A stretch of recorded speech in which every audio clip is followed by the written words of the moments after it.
So good morning to all. So today I will discuss about the friction topic. Already you know the outcome of the section is to know the basic concepts of the friction. And today let us discuss about the limiting frictional force and angle of friction and angle of repose and cone of friction. So these terms let us discuss in this class in this section. Now let us start the limiting frictional force. See here, before going to know the limiting frictional force, let us take one experiment here. That experiment here, let us take a body of weight W and it is subjected to the force P. P is the external force which is acting on the body. Okay. Then, you know, the frictional force resists the motion of the body, right? So here, the Fs is the frictional force which resists the motion of the body, means due to the external force P. Okay, so that's why in that case here, uh, the force P is equal to frictional force Fs. So in that case, the body under equilibrium condition, that means it is under rest condition. So that's why the frictional force Fs is, we call it as a static friction. The static friction means here the friction exerted by the body when the body at a rest condition. So Fs is a static friction, and in this case, the equilibrium condition is maintained, that is Fs equal to P. Okay, so that's why here there is no motion between the bodies. And coming to the next case, you are increasing the force P1. Okay, in that case, the P1 force is greater than P. So when you are applying the force, increasing the value of the force furtherly, P1, automatically the frictional force also increases. So here the frictional force Fs, but in the second case, the frictional force reaches the maximum value, that is known as a Fx max.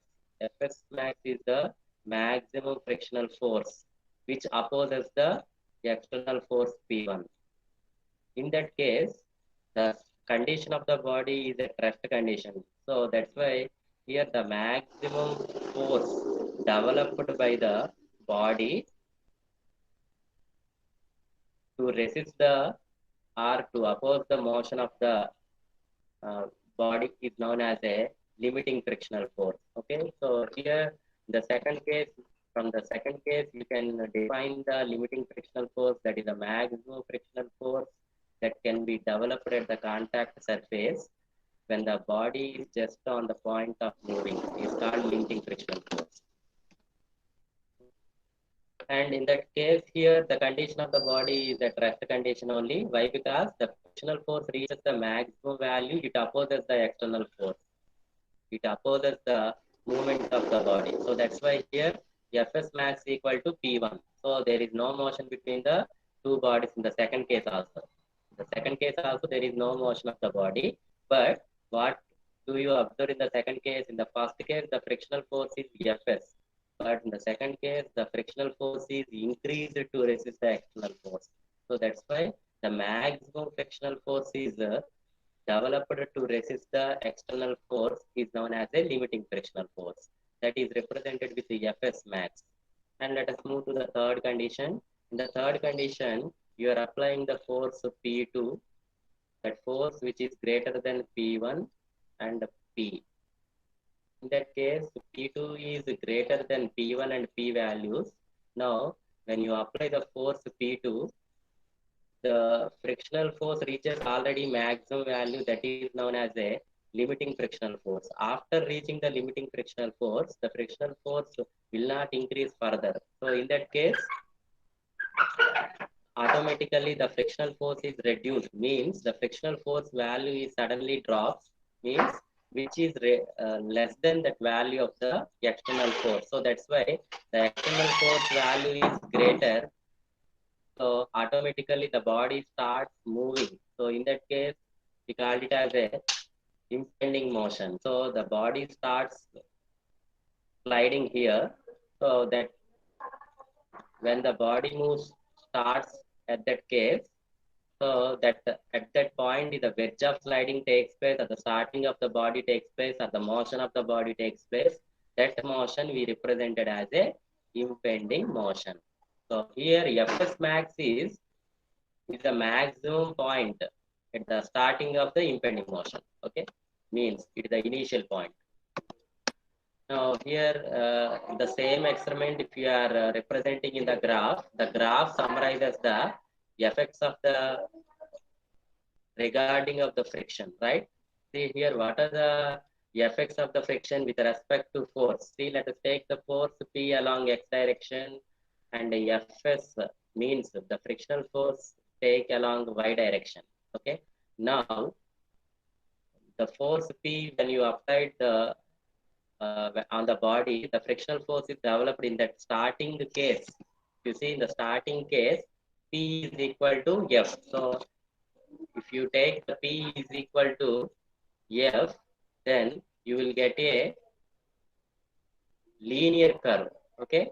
Up to the static condition, if you draw a curve between the P and F, okay, so by taking these values here, P is equal to F value, so then you will get a linear curve here.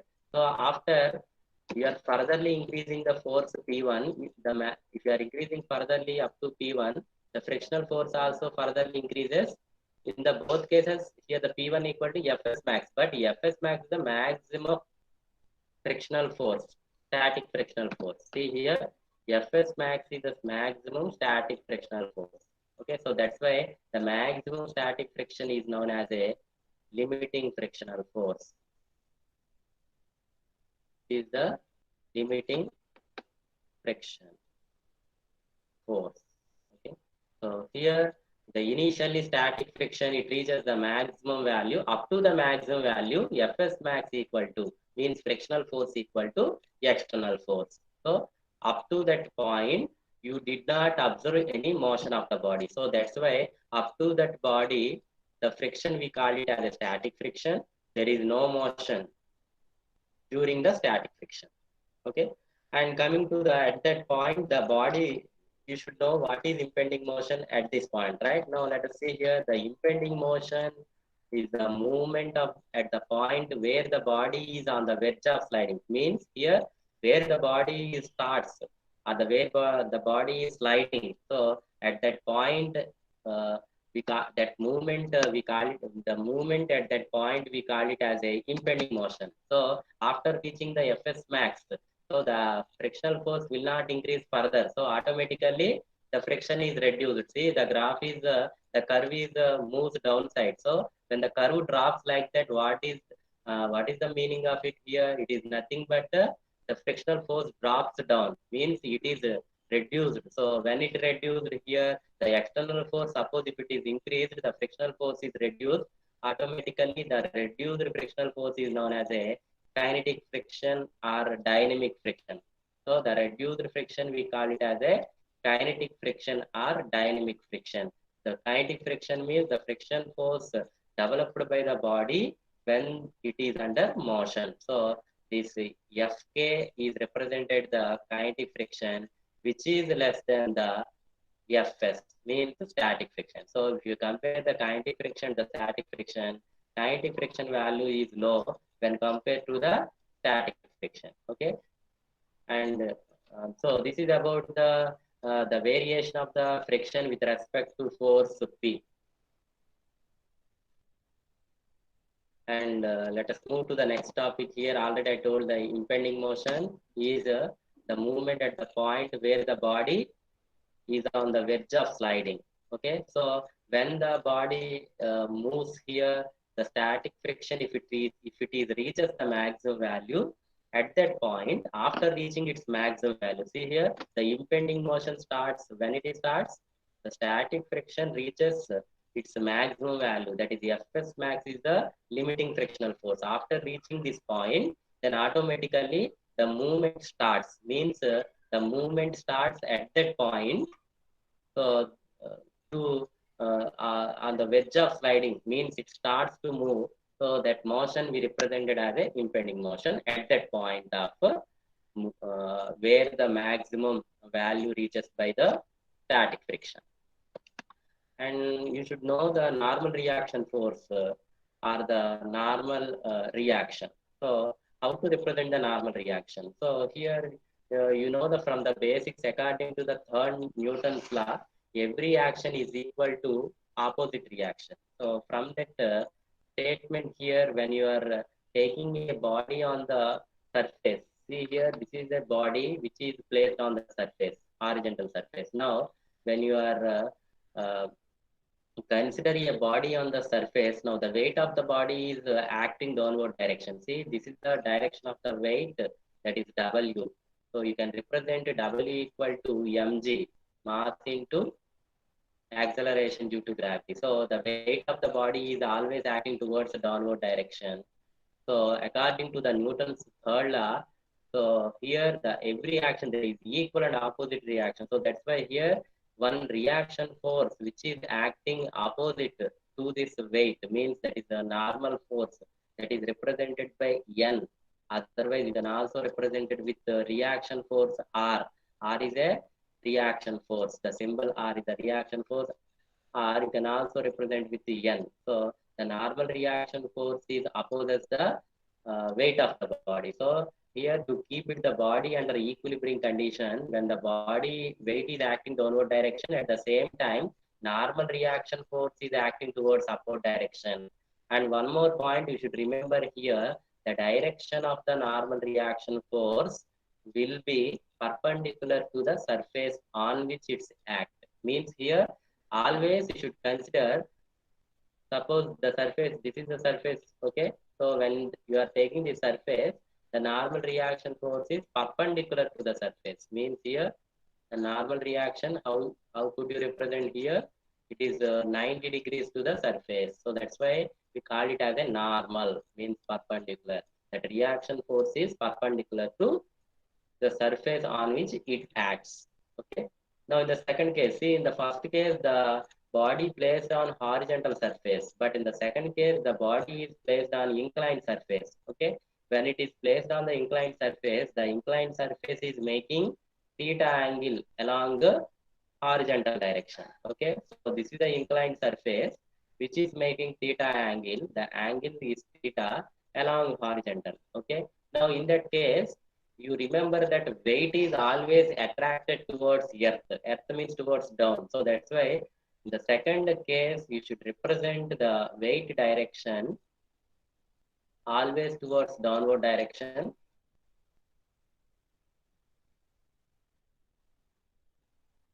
The weight direction is towards down. See, the weight of this body is acting downward direction. The weight equal to mg, W equal to mg. Okay, so the direction of the weight represent towards the downward direction. Okay, but what about the normal reaction? So here the normal reaction, the surface is the inclined surface. The surface is the inclined surface. So in that case, the normal reaction is perpendicular to the inclined surface. See here, the normal reaction, this is the normal reaction direction, which is perpendicular to the surface. See, it is represented here. Actually, this is the perpendicular to the inclined surface. So always we should take the normal reaction direction normal to the surface, the perpendicular to the surface to which it is the act. At the same time, here one more force is also represented here. Due to the weight of the object, the body generally it slides towards down. Okay, okay. Actually, the motion should be due to its weight, due to its own weight.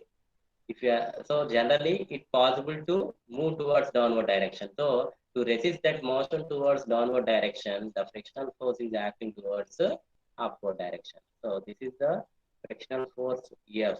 Okay, and this is the motion of direction of the motion of body. Okay, motion of direction of the body.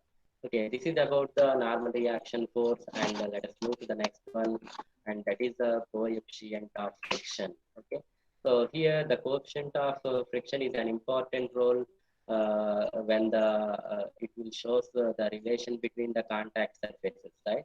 So it is a measure of the friction between the two contact surfaces. Okay, to know this value, you can know that frictional, how much friction is developed between the contact surface. So that's why it is by knowing the value, you can measure the value of the frictional force. So how to define the coefficient of friction? Let us see.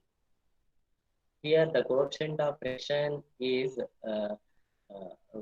if you consider one body which is placed on the horizontal surface, see, let us take a body which is placed on horizontal surface. The weight of the body is acting downward direction, and the normal reaction is acting opposite direction and normal to the surface according to the third Newton's law. Every action is equal to opposite reaction. Okay, the weight is acting downward direction, and opposite to weight, the normal reaction force is acting to keep it the body under equilibrium condition. Okay, and now you are applying external force P on the body. Okay, now applies external force P on the body. Now, when you are applying the force, automatically the frictional force is developed between the contact surfaces. See, the body is contact with the horizontal surface. So immediately what happens, the frictional force is develops. This force is opposes the external force. So that's why there is no motion of the body. So that's why P is equal to F. This is the initial condition. Initially, P equal to F. Okay. So in that case, you know the F is the frictional force and you know the N is equal to normal reaction force. Okay. Now you are further increasing the P up to P1. What happens? The frictional force is also, the friction force F also increases up to the Fs max, maximum frictional force. That is known as the limiting frictional force. Okay.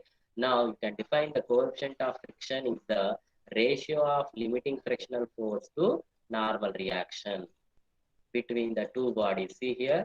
Otherwise, you can also define it is the ratio of frictional force to normal reaction. If it is static friction, it is the ratio of static friction to normal reaction between them. And if it is dynamic friction, it is the ratio of dynamic friction to normal reaction. So simply you can define the coefficient of friction is a ratio between the frictional force to normal reaction between the contact surfaces. Okay. Generally, we can represent the coefficient of friction with the mu. So the symbol which is used to represent the coefficient of friction is mu. And mathematically, you can write the mu equal to F by N, means frictional force to normal reaction. Okay. Then F equal to, you can write F equal to, the frictional force is equal to mu into N, means the multiplication of the product of coefficient of friction and a normal reaction. Okay. Now suppose you are writing the static coefficient of static friction. Coefficient of static friction, you can represent the mu s. Okay. How to write the mu s? The coefficient of static friction equal to static, it is the ratio of static friction to normal reaction. And how you define the coefficient of kinetic friction? Coefficient of kinetic friction you can represent with mu k. Okay, that is equal to mu k equal to, it is the ratio between the dynamic friction, means kinetic friction Fk, the dynamic friction to normal reaction N. Okay, so you can write the coefficient of static friction is Fs by N and the coefficient of dynamic friction is Fk by N. But when you compare the mu s and the mu k values, okay, in both of these two values, this is the coefficient of static friction and this is the coefficient of kinetic friction. So the coefficient of static friction which is greater than the coefficient of kinetic friction. Why? Because here the static friction which is greater than the kinetic friction. Okay. What do you know here? The static friction is the which is greater value than the kinetic friction. So from that you can say that the static coefficient of static friction is equal to coefficient of dynamic friction. Means, sorry, coefficient of static friction is greater than to coefficient of kinetic friction. Okay. Generally, the coefficient of friction value is varies from 0 to 1. Okay. The value which is varies from 0 to 1. At the same time, here the coefficient of friction formula F by N, both are forces. So the forces units are cancelled here. So that's why there is no units of the coefficient of friction. The coefficient of friction has no units and it is a dimensionless quantity. Okay, the coefficient of friction is a dimensionless and it does not have any units. And this is about the coefficient of friction. And let us move to the angle of friction. Okay, now see what about the angle of friction. So the same experiment, if you continue here, the body which is placed on the horizontal surface and the weight of the body is acting towards downward direction, and the normal reaction which opposes the weight of the body to keep it the body under equilibrium condition, and the force P is applied on the body to move the, when you apply the force P on the body to move it, the opposite direction frictional force is developed. So these things you know. So in that case, if you consider the frictional force and the normal reaction, how these two directions. So these two directions, if you observe that these are two mutual perpendicular directions. See, I am drawing here the frictional force direction is towards left. Okay, this is the frictional force direction, and the normal reaction force direction is towards upward direction. Now, how these two forces are mutually perpendicular, right? This is the frictional force direction, and this is the normal reaction force direction. So, in the both cases, two forces are perpendicular, right? Now, you can replace these two forces by the single force. Why? Because these are the two uh, rectangular components. See, if you are taking this is the horizontal place, you can take it as a horizontal force and one vertical force. So horizontal force and vertical force you can resolve into a single force. So according to the resolution of forces, any force means any two or three forces can be resolved into, means a number of forces can be resolved into a single component force, which is called it as a resultant. Now I am taking the normal reaction force N and the frictional force F, these two forces replacing with a single force which is called it as a resultant. Okay, replacement of these two forces with a single force. Okay, now the resultant which is making an angle theta along the direction of normal reaction.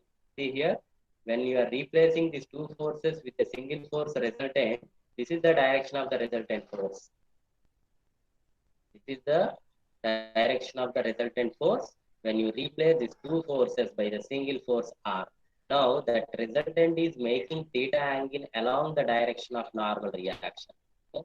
This is the normal reaction direction, and this is the resultant force. So here the angle of friction you can define as, here the angle between the normal reaction and the resultant force is called it as a angle of friction. See here, is the theta, we call it as the angle of friction. Why? Because this is the angle between the normal reaction and the resultant. So the angle between the normal reaction and the resultant is known as a angle of friction.